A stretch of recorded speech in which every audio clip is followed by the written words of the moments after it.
اب اگر کسی کو وصیت کرنے والے کی طرف سے کسی وارث کی طرفداری یا حق تلفی کا اندیشہ ہو تو اگر وہ وصیت کو بدل کر وارثوں میں صلح کرا دے تو اس پر کچھ گناہ نہیں،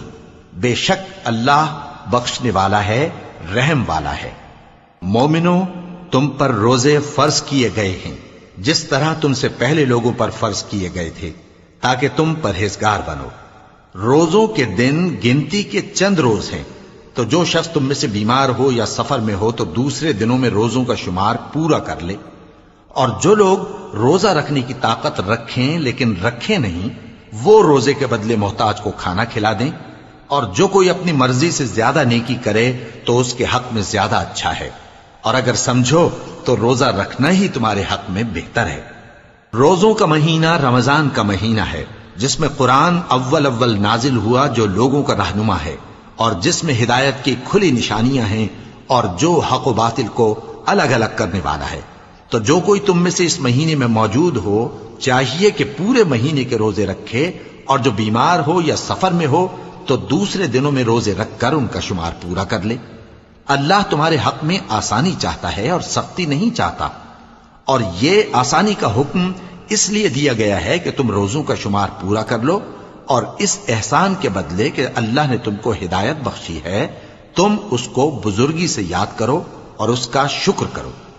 اور اے پیغمبر، جب تم سے میرے بندے میرے بارے میں دریافت کریں تو انہیں معلوم ہو کہ میں تو تمہارے پاس ہی ہوں، جب کوئی پکارنے والا مجھے پکارتا ہے تو میں اس کی دعا قبول کرتا ہوں، تو ان کو چاہیے کہ میرے حکموں کو مانیں اور مجھ پر ایمان رکھیں تاکہ نیک رستہ پائیں۔ روزوں کی راتوں میں تمہارے لیے اپنی عورتوں کے پاس جانا جائز کر دیا گیا ہے، وہ تمہاری پوشاک ہیں اور تم ان کی پوشاک ہو۔ اللہ کو معلوم ہے کہ تم ان کے پاس جانے سے اپنے حق میں خیانت کرتے تھے، سو اس نے تم پر مہربانی کی اور تمہاری حرکات سے درگزر فرمائی،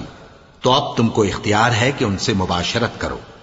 اور اللہ نے جو چیز تمہارے لیے لکھ رکھی ہے یعنی اولاد، اس کو اللہ سے طلب کرو اور کھاؤ اور پیو یہاں تک کہ صبح کی سفید دھاری رات کی سیاہ دھاری سے الگ نظر آنے لگے، پھر روزہ رکھ کر رات تک پورا کرو، اور جب تم مسجدوں میں اعتکاف بیٹھتے ہو تو ان سے مباشرت نہ کرو، یہ اللہ کی حدیں ہیں، ان کے پاس نہ جانا۔ اسی طرح اللہ اپنی آیتیں لوگوں کے سمجھانے کے لیے کھول کھول کر بیان فرماتا ہے تاکہ وہ پرہیزگار بنے،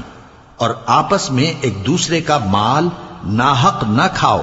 اور نہ اس کو رشوتاً حاکموں کے پاس پہنچاؤ تاکہ لوگوں کے مال کا کچھ حصہ ناجائز طور پر کھا جاؤ،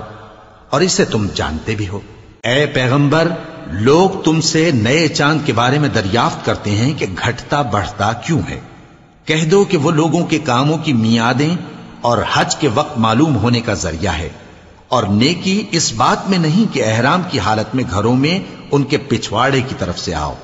بلکہ نیکوکار وہ ہے جو پرہیزگار ہو، اور گھروں میں ان کے دروازوں سے آیا کرو اور اللہ سے ڈرتے رہو تاکہ کامیاب ہو جاؤ۔ اور جو لوگ تم سے لڑتے ہیں تم بھی اللہ کی راہ میں ان سے لڑو، مگر زیادتی نہ کرنا کہ اللہ زیادتی کرنے والوں کو دوست نہیں رکھتا، اور ان کو جہاں پاؤ قتل کر دو، اور جہاں سے انہوں نے تم کو نکالا ہے یعنی مکے سے وہاں سے تم بھی ان کو نکال دو۔